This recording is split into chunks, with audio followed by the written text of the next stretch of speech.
What's up, everybody? Welcome back to the channel. Boozer here. Thanks for stopping by. Today's a pretty exciting day. We get to announce some new champions for you guys that's going to be coming in the upcoming patch along with the fusion, probably October 31st. So keep an eye out for those guys.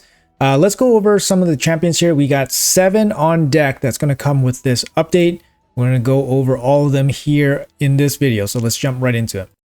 Okay, guys. So of course, we're going to get the Hansel and Gretel. So Gretel's going to be the fusion champion that's going to be popping up. Her kit is already explained. She has the single target decreased defense, AoE if the partner's on the field. Hansel brings a single target quad hit with a bunch of ignore defense, turn meter boost when she kills somebody, and then an AoE turn meter drop attack, irresistible with the bigger turn meter drop if Hansel's on the field.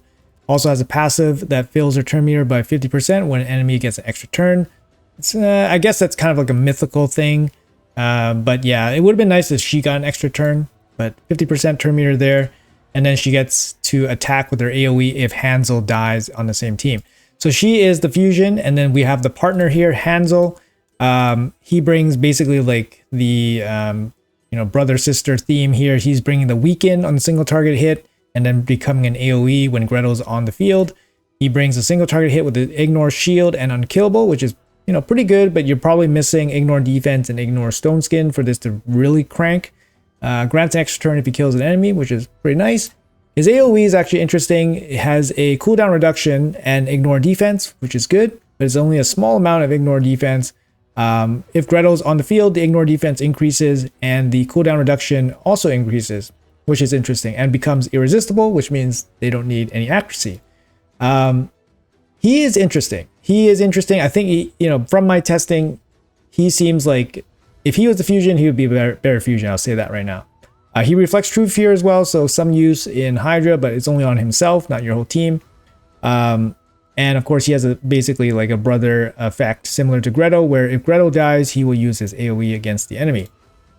Incredible base attack, by the way. Look at this base attack on Hansel. But yeah, there are only 2 of the 7 new champions that are being introduced here. So let's go down the list. We do have a new mythical champion here, and it's for the Sylvan Watchers. Sylvan Watchers picking up 3 mythical champions already. This one is called Nell Black Teeth. So she looks kind of, unassuming, fairy-ish. It's got the little voodoo dolls in the back. It's got a cake scythe. Look at that. It's covered in cake. But yeah, she looks very unassuming. Got some gingerbreads here. Got some kid shoes here. What does she do? She got incredible base stats everywhere. Super fast, super high HP, good defense. A1, single target hit, steals turn meter, steals an additional 5% turn meter for each debuff on the enemy. Also has a 75% chance of placing true fear. That's a very, very powerful debuff. Ignore resistance. Does require accuracy to place this and steal the turn meter stuff. Her A2, 3 turn cooldown when fully blocked, steals all buffs from all enemies. So it's a steal, like Wukong steal. Decreases each target's turn meter by 10%. That's a small decrease turn meter drop. Decreases each turn meter by an additional 5% for each debuff on them. Okay, so flat is 10% and then goes up from there.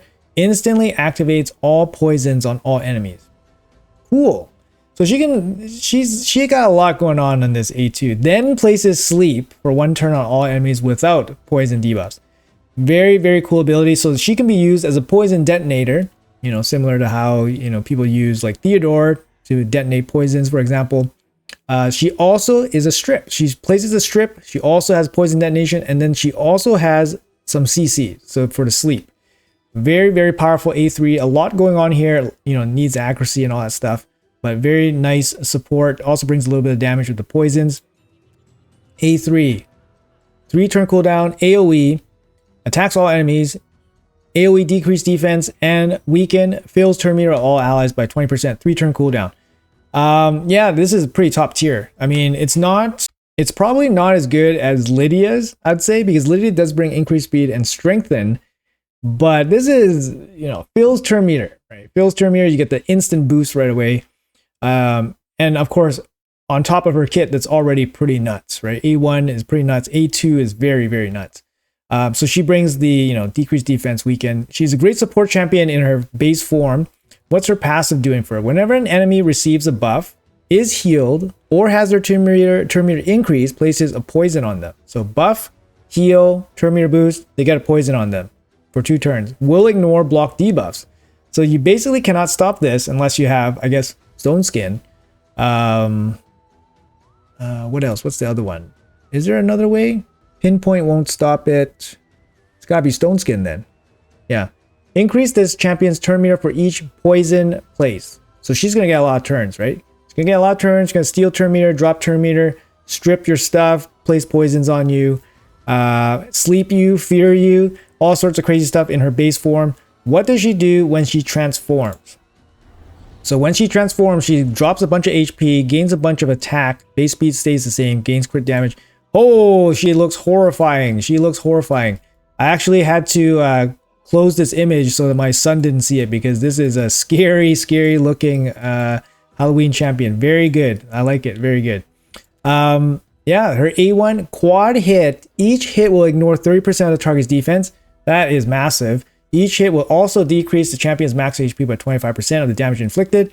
Not too relevant, but still very good. 25% is a big chunk, and she's doing a lot of damage with 30% ignore.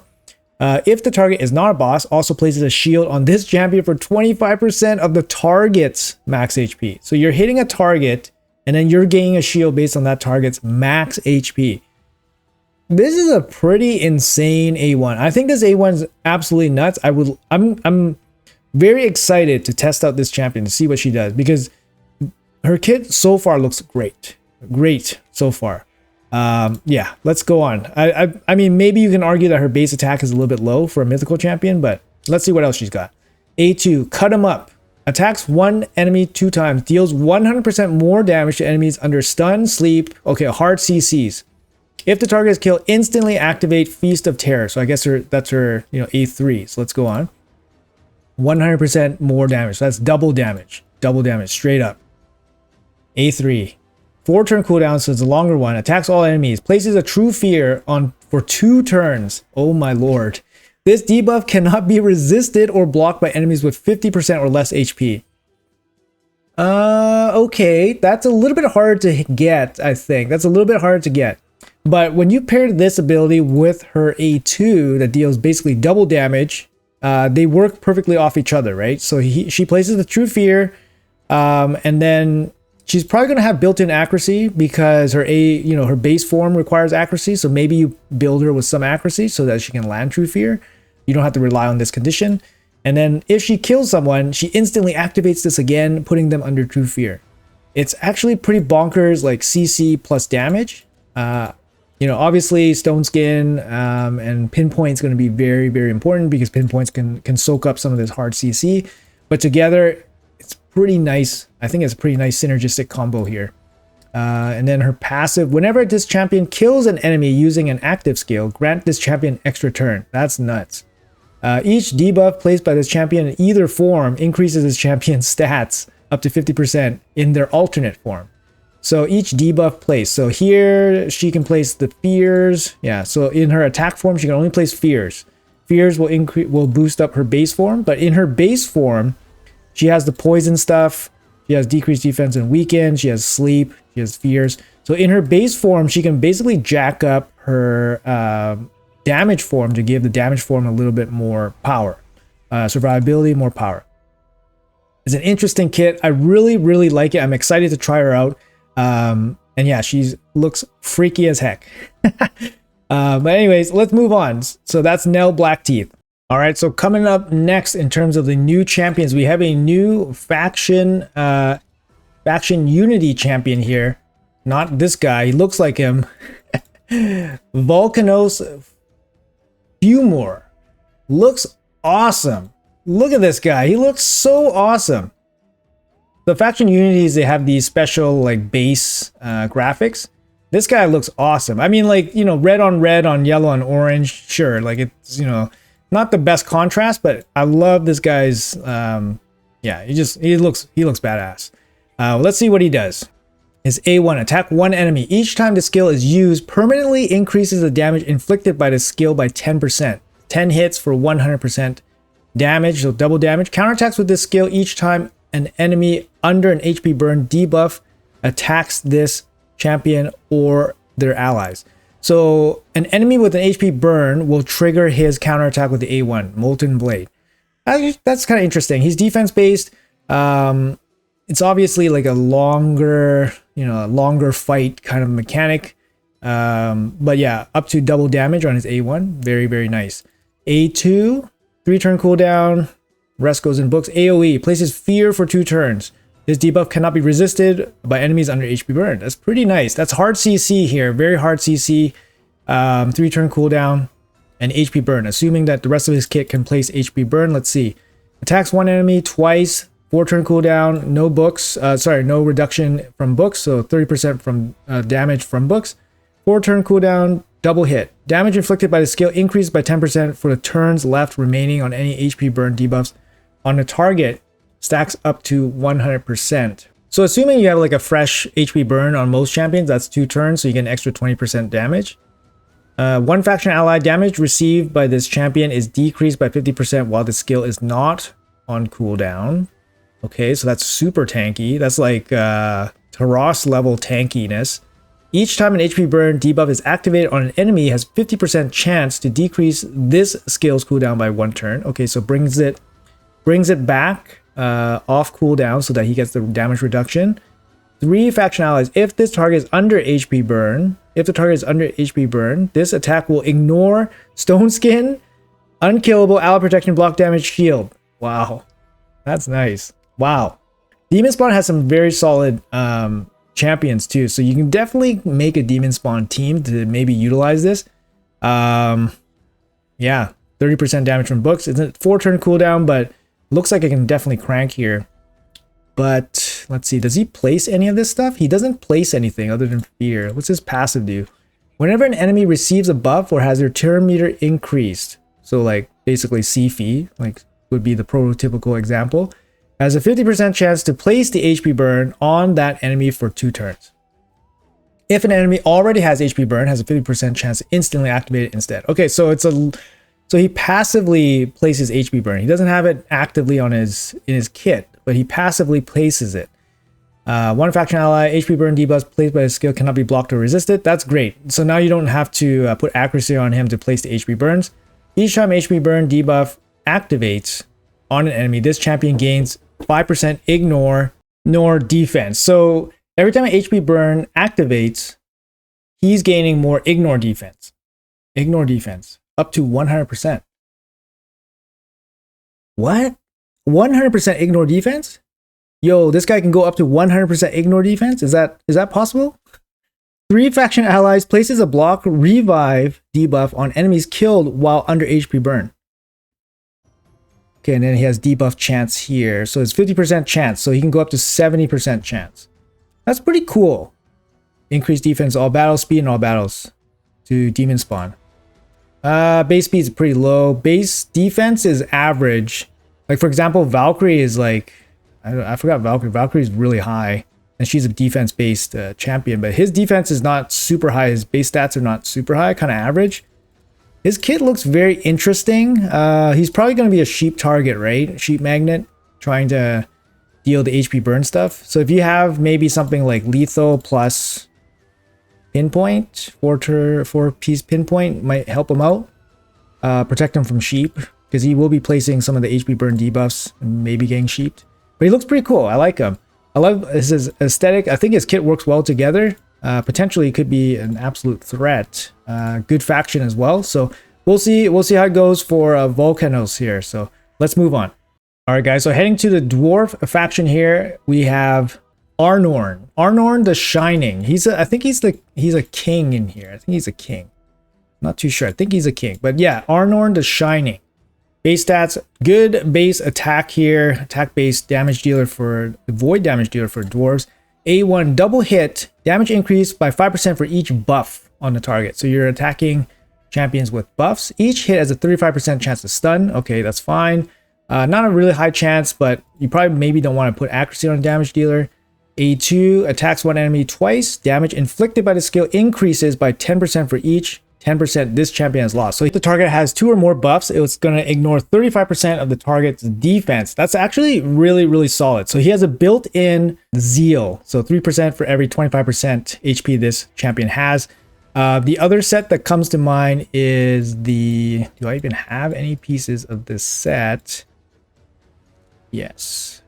Nope, not Frenzy. Sorry, it must be another one. Sorry, let me find it.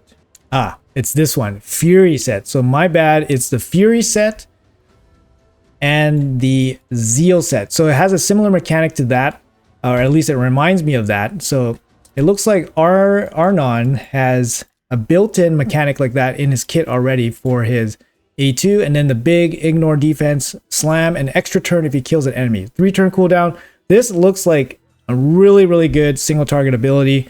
Especially for the arena. So looking forward to maybe testing him out and see what he can actually do. His A3 4-turn cooldown, 25% damage in books, so big damage from books. Attacks all enemies, ignore, increase defense, strengthen, and shield. So those are like kind of common buffs. If this attack kills at least one enemy, decrease the turn meter of all enemies by 50%. This effect cannot be resisted. So you don't need to put accuracy on him to give him stun. You don't need to give him accuracy to have this turn meter drop happen.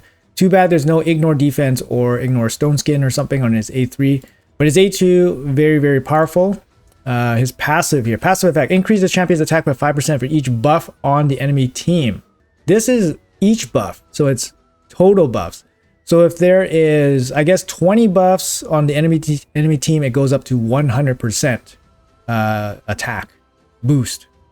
I mean, that's pretty insane, right? That's pretty insane. That's probably not going to be too hard to get over like 50% in terms of the stacks, even up to 100%. It's not going to be too hard. Prevents this champion's death, the active effect, prevents this champion's death and keep them alive at 1 HP when hit by a fatal hit. Oh, that's so good. That's so good. So he has a built-in survivability in his kit. It's a 4-turn cooldown. Places stone skin on them for 1 turn, then instantly activate the Wrath of Horthglime skill. So that's the AoE. Oh man, this will not place the AoE on cooldown. So if he dies, he gets stone skin, and then he gets to use this, and then this is not on cooldown, so maybe he can use it again, or maybe he can use his A2 into his A3. That is good. This is good. This is good. He looks good. I like it. He looks good. Yeah, he's still gonna need ignore defense, like a ignore defense set on him. Maybe merciless might work, but you're probably gonna want to give him, actually, I mean, if he has this passive, you know, it's not a revive on death, so you can't use Lydia to stop this. Prevent this. You can't multi-hit this guy to death like Freya's passive. You can multi-hit through it, but this guy just comes back at 1 HP. And then stone skin gets applied. And then he does this. So you probably just go full merciless on this guy and then just forget about the stone skin. Yeah, I mean, you could do that, or you just go lethal with stone skin. Anyways, the shining guy, man, Arnorn, nuts. I like it, nuts. All right, let's move on. All right, moving on to the Banner Lords. We got the epic here, new epic, Signy. This is likely to be the epic that we need to fuse Gretel. So Signy the High Shield. What does she bring? Lots of HP, not super fast, and about average defense. So she's kind of like tanky. A1 double hit, has a chance, what is it? 50% chance to place, 50% decrease resistance. So far, decrease resistance, yeah, it doesn't really fit in the game, really. It's a nice to have, but not really like a must. Usually when you want to place decreased resistance on a champion, on a boss, for example, the boss has really, really high resistance. Therefore, you need really, really high accuracy to land it. So unless it has irresistible, it's not going to be super good. So you got, yeah, decreased resistance. Each hit heals this champion by 20% of damage inflicted. So, I mean, are you going to really build her out with damage stats? Probably not. A2 AoE. Before attacking, has a remove 1 random debuff from all allies. Okay, so it's a soft cleanse on a 3-turn cooldown, AoE attack. After the attack, has a 100% chance to remove a random buff. So she has to attack first and then it removes. It would have been nice to remove before attacking. But yeah, it's okay. It's on a 3-turn cooldown. It's a 100% chance to do both things, so it's not too bad. And then what else she's doing? A3, 4-turn cooldown, places increased resistance and reflect damage on all allies. So basically 2 buffs for your whole team. Really not really super great buffs, I think. Increased resistance can be okay, but reflect damage, not really super useful. Passive, when this champion is under reflect damage, so that's herself, after using the A3 and an enemy attempts to place a debuff, has a 20% chance to reflect the debuff back to the attacker. Pretty low chance. It's a pretty low chance, but it looks like it can repeat.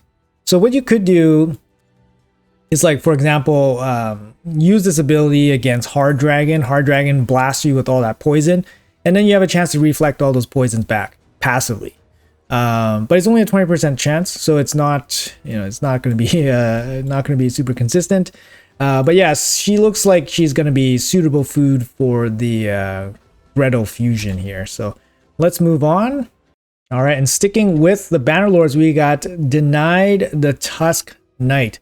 So this is probably going to be the rare that is going to be needed for the fusion. The bad thing about this is that it's a void rare. So it is confirmed to be a void rare. Void rare means you can't pull the rare from a mystery shard if you're, you know, struggling to basically finish the fusions. You have no way out. Yeah, that's a big bummer. Why they do this, I don't know. It's not a void legendary or anything. Why did they do this? They basically do this just to mess people up, to be honest. But yeah, I don't like this. Is this champion a worthy void rare champion? A1. 40% chance, single hit, provoke. No, that's not good enough. Like, Husk has a double hit. Double hit, 50% chance to provoke. So this is not good enough. This should be like a double hit, to be honest, for it to be useful. A2, 3-turn cooldown, strengthen, 2 turns. AoE plus strengthen. 3 turns. Pretty plain. And then passive, places a shield on this champion for 2 turns equal to 10% of this champion's max HP when they're hit under provoke. I mean, yeah, basically the most boring kit you could possibly have for this champion. When he's hit, he gets 10% shield to protect himself from the provoke attack. Low base HP. I mean, he's a rare, but he is a void rare. Low base HP, base defense is decent. But yeah, just definitely foodable. For sure, foodable rare, but unfortunate that it is a void rare in this case. So anyways, guys, like I said, 7 new champions coming with the update. Hopefully you guys enjoy the video. Let me know in the comments below which champion you guys are most excited about. To be honest, I think the dwarf Arnorn, he looks very cool, as well as the mythical champion Nell. Nell looks very cool as well. And yeah, excited to play with these guys, but we will see how well they perform. But yeah, let me know in the comments below which one you guys are most excited about. Thank you guys so much for watching until the very end. Have a great day, and I'll see you guys in the next video.